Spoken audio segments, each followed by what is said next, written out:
Gear Tasting Radio is brought to you by Imminent Threat Solutions. ITS provides knowledge that empowers individuals with indispensable skill sets to explore the world and prevail against all threats. Right now, as a special thank you for all podcast listeners, we're offering 10% off in the ITS store. Simply use the code GTR to save 10% at store.itstactical.com.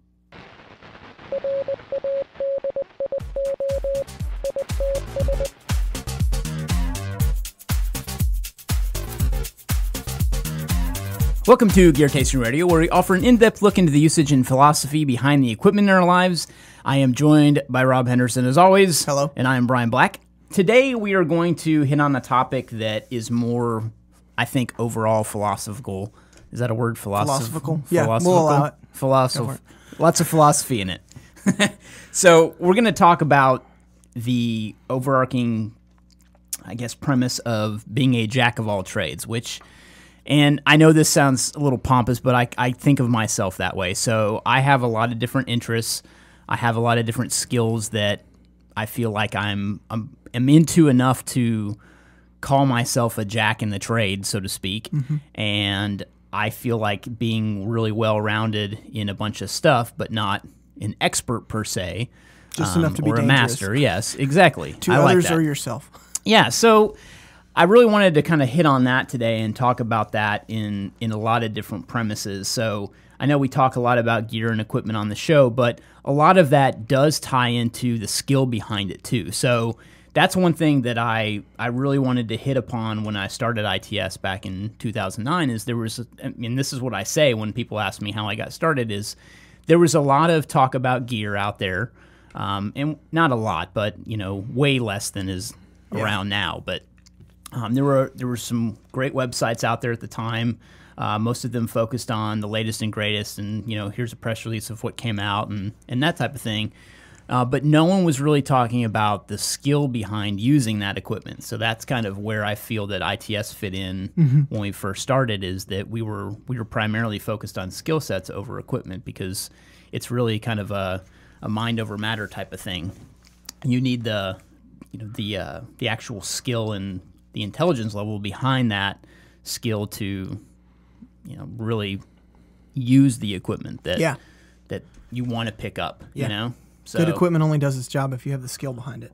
Right. I mean, it's like why go out and buy, the best of the best in terms of, let's say, a climbing harness if you don't really even know the difference between a regular one and an advanced harness. Like what are the merits? Well, the merits are these. Well, how am I going to get that benefit? Well, you really have to know the skill first before you can unlock the benefit, so to speak. Yep. I played guitar growing up, and that was always a thing of like people would get really expensive guitars for kids just starting out. It's like what they really need is practice. Yep. You need a $200 guitar and $800 worth of lessons versus a $1,000 guitar. I think a lot of people need that. And that's a lot of things in life too. Mm-hmm. I think we do. I think as a society we really do focus on getting the latest and greatest and buying the best. Yeah. When really you should buy the lower version and spend your money on the training. Mm-hmm. And that doesn't go for everything. I mean, I'm kind of a buy once, cry once kind of person too. So the problem therein lies the training aspect of it. If you're getting into something like a skill that requires that training or that has that behind it, it is better to go on the lower scale of what you spend to get into the skill rather than the high end, in my opinion. Yeah, or try as much equipment as you can. Exactly, because you never know what's really going to stick. And is it going to be something you like? Is it going to be something that you just kind of put on a shelf afterwards and you never go back to? Because, I mean, really, the fundamental principle of all skills is that they are, I want to say depreciable. That's not really the right word. I mean, they're, if you don't use them, you lose them, so to speak. Use it or lose it. Yeah, I say depreciable because it's kind of a computer terminology thing that I've just always stuck with. But really, if you don't practice what you are into, how are you going to retain that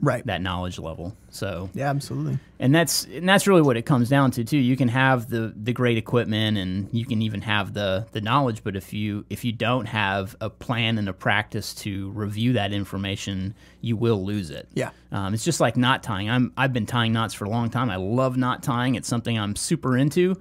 But somebody will come up to me and be like, "Hey, how do I tie this?" I'm like, "Oh man, I haven't practiced that one in a long time." And then I'll kind of fumble through it, and maybe eventually I'll get it. But it's because I don't have that repetition set up to practice that. It's just kind of and there are some that I can do without even looking, and if I haven't done them in 2 years. But it's just it's a matter of how many reps have you got? You know, it's the whole 1,000 hours concept, the Malcolm Gladwell thing. You know, you need 1,000 true hours to be an expert in something. Yeah. And that's not really what we're advocating. I don't think that level of, I guess, I don't know, work put into something like that and the skill is necessary in some aspects. So that's really kind of goes back to the whole jack of all trades thing, master of none, so to speak. You know, you really focus on a lot of things, and you have enough knowledge in those to be able to use them on a daily basis or weekly basis or however it is. But you know, if I was gonna maybe talk about the things that I truly feel I'm in that camp with,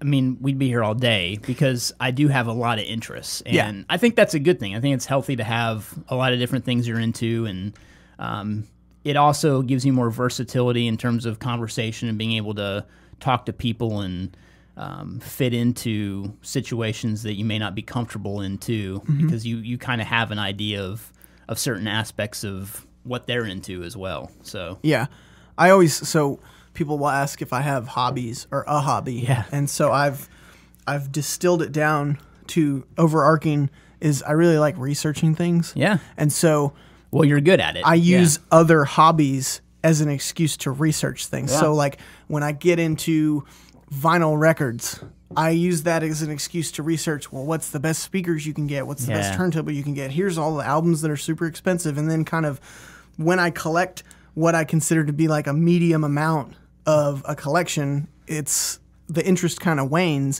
because the research is done. And so that's what I keep finding myself falling into is whenever the research is ended, I'm kind of like, all right, well, I'm done with this now. But I have a good setup. Yeah, and that's, I mean, just to kind of go off the hobby thing, I recently, people probably heard on our podcast, I've been getting into pinball lately. And, you know, I took a class through our local maker space. I kind of learned how to repair them. I did a bunch of work online. I eventually saved up and bought my own so I could tinker with it and learn more and working on it. And I am nowhere near a master on it, but if there's a problem, I can fix it. So that's or at least know where to go to get the answer. And that's a good representation of where I feel that whole jack of all trades fits in is you're knowledgeable enough to be able to get by, and if there's something you come across that involves that skill or whatever hobby, whatever genre that falls into, you at least know where to go to get the answer. Right. You know? Which is a huge resource. Yeah. I think a lot of people, that's their problem with computers. Yeah. They don't know the questions to ask when something goes wrong. And that's it. Like you said, just knowing where to go and how to get the answer is a huge skill. So like I'm fumbling through a Raspberry Pi build right now to build an arcade cabinet. So that's something I'm getting into just on the hobby side. Because I've always been super into video games. I played them a lot growing up. But there was like a point in my life that I didn't play them for a super long time. It's because I think it's because that I didn't enjoy the nostalgia that I enjoyed as a kid. And now that retro gaming, arcade, pinball kind of stuff is making its way back into pop culture, I've really been getting back into that because there's kind of a newfound interest overall in society with it. Yeah. Like those barcades are popping up everywhere, and people, you know, are now frequenting those and hanging out. And I just kind of feel more attracted to that as a hobby now, and it's something cool to do in my spare time. So, you know, what I did is I bought a really cheap cabinet off. Actually, I found it through a Facebook group I'm a part of, like a pinball arcade kind of group on Facebook. And someone was selling a really cheap cabinet, so I went to Dallas and picked it up, and that's what I'm using to, you know, put together my build for my arcade cabinet. And So that's how I'm kind of getting into this Raspberry Pi thing. I'm putting RetroPie on it now. I can, I'll be able to play thousands of games. Well, on that's something I was going to say. Is like the technology back in the '80s was one game on one cartridge. Now it's like, and hey, it was do you just $50 want a game? Even every back then. game ever made for this system? Here, just download this. It's a 10 megabyte file. It's all crazy how much technology has surpassed those older games. And so, like you said, with a Raspberry Pi, this tiny little thumbstick computer looking thing, you can power thousands of games. Yeah, and where I was going with that too is that, that's kind of forcing me to learn that platform and learn how Raspberry Pis work. And the benefit of that is it's a super small microcomputer. Like, you can do tons of different projects with that. So it's got applications in many different genres of skills and things like that, So, I mean, I've really been kind of just breaking the ice of what I could do with one of those, and this is kind of my testing bed to use that technology. So I've owned a Raspberry Pi for probably the better part of 2 years, but I knew I wanted to get into that as a skill, but I just didn't really know where to go. So you actually have to have an application too, and that's probably a good thing to talk about with this kind of discussion too, is that you've got kind of a hierarchical way you go about things. So like, you have an interest, you may start down the road of getting that, getting the, I guess, initial knowledge level that you would need to start getting into, let's just say, skill. I mean, really a hobby is a good way to describe it, but I'm more focused on these things as skills. Right. And I really do think they're skills. Sure. Because all hobbies really have skills behind them, because they have, like, even building model airplanes has applications in so many other different things. So I don't like to, hobby is just such a generic term for what's really a skill. Yep. And that's my personal philosophy on it. But so you kind of have that initial data gathering phase of getting into a skill, and then you have kind of the implementation. So maybe like now you buy your set of tools. Let's just say lockpicking, for instance. Sure. We'll kind of use that as an example. So you know that, hey, I see the benefits of either being able to save money by never having to call a locksmith again and being able to get into something myself, or I see the benefit of learning what kind of locks are susceptible to these different kinds of entry, be it illegal or whatever, and I want to know how to protect myself, against those kind of things. So now you get into it, you do a little research, you read some articles, and you go, okay, I need to get my first set of lock picks because I want to learn how to pick pin and tumbler locks. And then you go buy a set, and maybe you opt to buy the best out there, and you spend $40-50 on a single set of lock picks versus the $10 you could have bought them for on Amazon, either one. Yep. And then you get that home and you start practicing with it and tinkering with it, and you eventually learn enough to be able to open a lock, and you're like, oh my God, this is awesome. And then you kind of look into it, and maybe there's a subculture behind it, and now you figure out there's something called lock sport. And there's a community. There's now a community behind it, and you kind of like join that community, and you're a part of it, and you go to events or something, and you start learning more about it. And I think that's the same, any given skill that's out there, I think you have that community and that level of interest behind it, no matter what it is. You just have to find it. Right. So, and I think that can be a really good way to kind of force yourself to reference that skill over and over, because if you're not part of I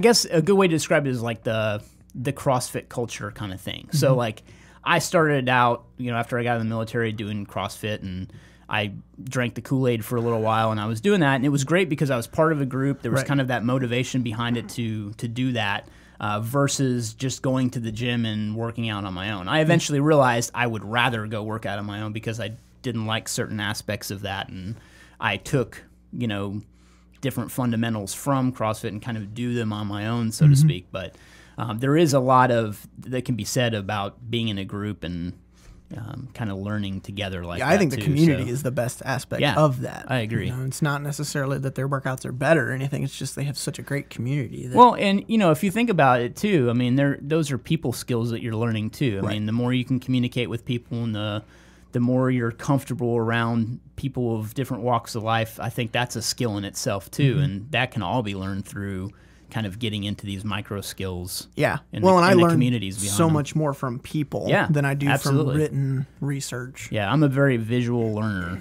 and I like, I'll either like watching YouTube videos, or Yeah. that's a lot of the reason I create them myself, is because I like being able to share that kind of information, and I feel like other people are visual learners too, and if I can, show that on video, It's like a to. widespread method to do Yeah. like a little community meeting. Absolutely. Yeah.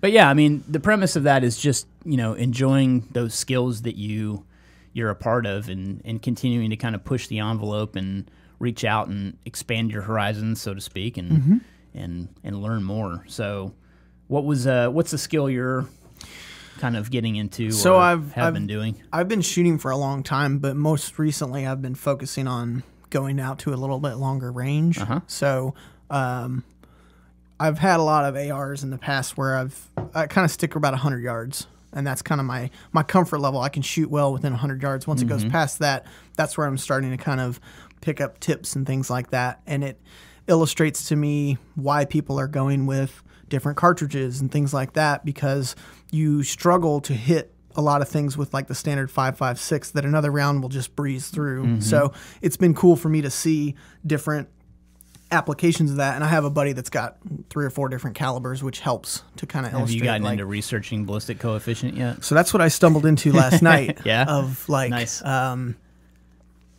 wanted to know, okay, the gun's zeroed at 100. I want to be able to drive over to the 300-yard range, change a couple measurements, and be able to hit without having to do the standard twist, hit, look and see where it went, and then go from there. And so I was researching like ballistic calculators and how to put your ammo information in, your barrel length, and then dial up. And so I'm running into now the ballistic calculator I found gives measurements in MOA, but my scope is mil. So now I have to run a conversion. Do you need a different calculator? Yeah, so I have to figure out Check out the Knights app. Knights. Bullet Flight. Okay. Yeah. Bullet Flight. Yeah, I'm gonna have that's to a check good that one. out. Yeah. Because that is it's like I don't want to have to calculate to go for an adjustment in Yeah. mils. You shouldn't have to do that. Yeah, it was super easy to zero it Yeah. using mils. That was great. But after that, and so now I'm starting to look into, is the equipment that I have gonna be substantial enough to keep it, because I have like a cheap mount. So Right. I don't want to risk the cheap mount coming loose and then losing my zero that I spent 4 hours working on at the range. And so, is it worth it to go with that little more expensive mount? Absolutely. Yeah, so- in my jack of all trades opinion, absolutely. Yeah. So I'm falling Yeah. down the rabbit hole on that, Yeah. and so we're going That's through good, all that. man. Yeah. Yeah, and precision rifle stuff is a perfect example of what we're talking about, because I got into that about 2 years ago myself, and I fell down the rabbit hole and got all into that, and I went out to Rifles Only down in South Texas and took a course, and that really upped my knowledge level when I was learning from Jacob down there at Rifles Only, and I would highly recommend that to anybody. But that, and then doing events, so I've been participating in that Mammoth Sniper Challenge stuff, and that's really kind of helped me hone my skills, and then just taking those applications back and actually going to the range and forcing myself to use those and think about them on that kind of level where things are slowed down a little bit and I'm not rushing under a clock from an event or a match. It really kind of helps, I don't know, I would say hone the skill, but it really just, that repetition and the muscle memory just kind of helps reinforce it too. Yeah. We know what I need to give you or turn you on to too is Jacob has these videos you can buy that are it's kind of like a precision rifle walkthrough of like fundamental stuff. Oh, that'd and be the great. fundamentals are like what you really need to hone on first. And if you can get your fundamentals down, and you know that your rifle is capable of, achieving what it needs to, and more importantly, like what you addressed already, because you already understand the point in having a good mount so that you're not worrying about losing zero. That's the last thing I want is the scope. You want it to rotating. be the what's the thing that Jacob always says? It's the nut behind the gun, not the gun behind the nut. Yeah, So, I like that. It's really, you want it to come down to something you did wrong, Right. not something you want to be the one. The gun needs to outperform you. Yeah. And I want to that's know what you that it want. can Exactly. versus like, well, I'm not sure. Yeah. So when you throw a shot, you're like, wow, what did I do wrong? Like, Right. was I, did I squeeze the trigger too much? Did I not follow through? Was I slapping it? Did I, move this wrong? Yeah. So, yeah. It's pretty cool. It's a very large hole to fall down. No, it really is. And there's a lot of, I like it because there's a lot of, dare I say, science behind it. Sure. But there's a lot of math behind it and a lot of calculations, and you really have to understand what's going on. Yep. And that's where those apps and things like a Kestrel that's got a ballistic calculator built into it come into play too, and that can be a great resource too. But yeah, there's all kinds of things you can. Now I'm looking at like caliber swaps, like Oh, what do I yeah. have to do to take the 5.56 gun up to a different caliber, and like all the changing and. You're thinking about like a 308 or what? So I'm thinking right now about 6.5 Grendel. So my Why buddy Grendel has that. over Creedmoor? So it's way cheaper, and you can modify an existing AR platform to take the Creedmoor cartridge, or not the Creedmoor, the Grendel. So with a barrel and a bolt swap, you can shoot Grendel in an AR, and the ammo's like 24 cents a round for the cheap target stuff. So let me ask you this: what distance are you trying to get out to? I'd like to be comfortable at like 600 to 800 Okay. as like my max. Okay. 1,000 would be great, but it's just I also want a platform that I can carry and use with a chest rig and things like that, Yeah, of like I got you. 17 to 24 round mags and things like that. Well, I've never really done much research into the 6.5 Grendel. I know, I think I can picture what it looks like in my mind, but do those fit in a 308 cart or a magazine? No, they fit in like an AR similar mag. So it's a 5.56 style or It's- size? Yeah, it's like short and really fat at the base. yeah. And it's I Do they forget. have to have dedicated mags though? Yes, Okay. I believe so. Yeah, it's not like 300 black, which I also looked into, but that was So more that's like, the thing about 6.5 suppressor. Creedmoor you might want to look into a little bit too, is that fits in a standard 308 size Oh, okay, magazine. so I could build like an AR-10 Correct. style. That might be interesting. So you wouldn't have to, because the problem with the 6.5 Grendel already that I can see in my mind, obviously I haven't done much research into the ballistic coefficient of it, but what I can see is that you'd have to buy dedicated mags for it, and then they Special wouldn't be mags. as versatile. Right. So- You can't swap back and forth. Not that would be an issue, Yeah. but it's just something to think about. Definitely. That's like I said. It's like I have a note spreadsheet of Yeah. like, here's a link to this barrel. Here's a link to this barrel. Here's all that kind Yeah. of stuff. So I'm trying to figure out what the best caliber to jump into, because I don't want to buy it and then regret not being able to stretch out if Yeah. if I really want to, because 800 and 1,000 is so close. To be able to reliably do 1,000 would be pretty sweet. Something I've been kind of working towards the last week or two is I've been trying to put together a list of lockpicking tools and accessories and things to be able to take and run like a makerspace class. I've been thinking about doing that. That would be cool. I'd really like to be able to share that kind of knowledge in person with people.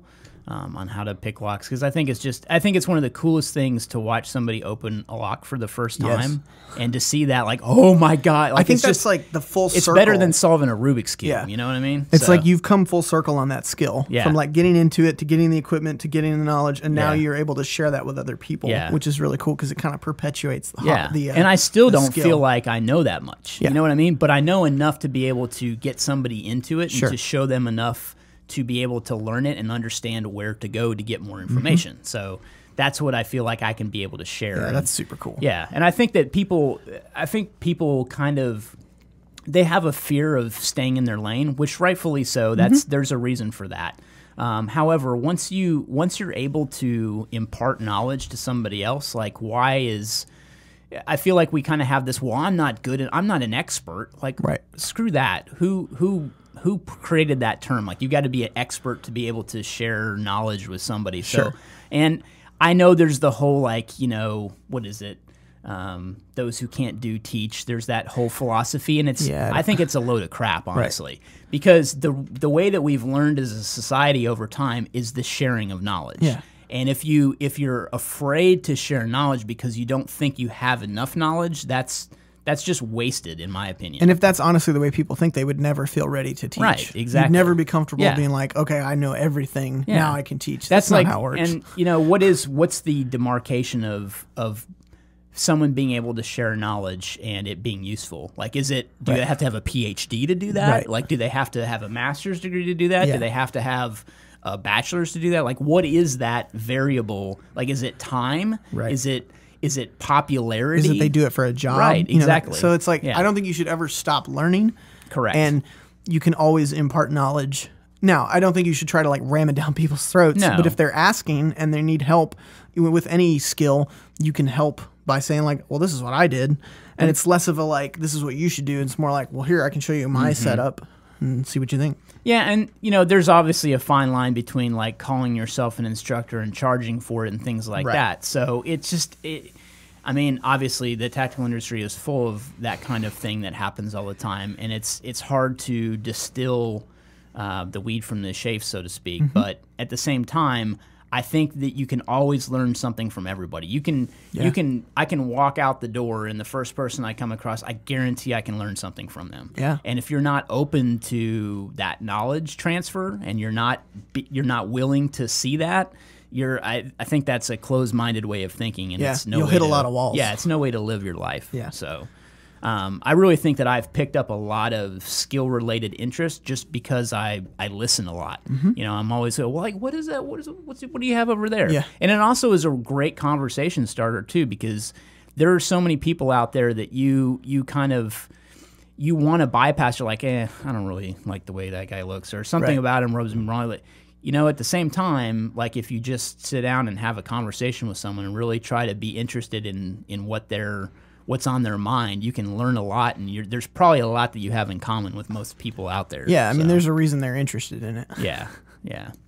So, I mean, I guess that's my jack of all trades philosophy, but I just try to be open to new things like that, and I always consider myself a perpetual learner. I'm just always trying to pick up everything. I soak stuff up like a sponge, and I think that's how I've just gotten into different things, and that's how I'm able to share knowledge, is because I'm a student at heart. I'm always trying to learn. Yeah. So, and I think that's a great way to live, and I would advocate that to anybody. I think that, what you feel might just be a closed system skill has wider implications than that, because it carries over into so many different things too when you really look at life as a whole. Yeah.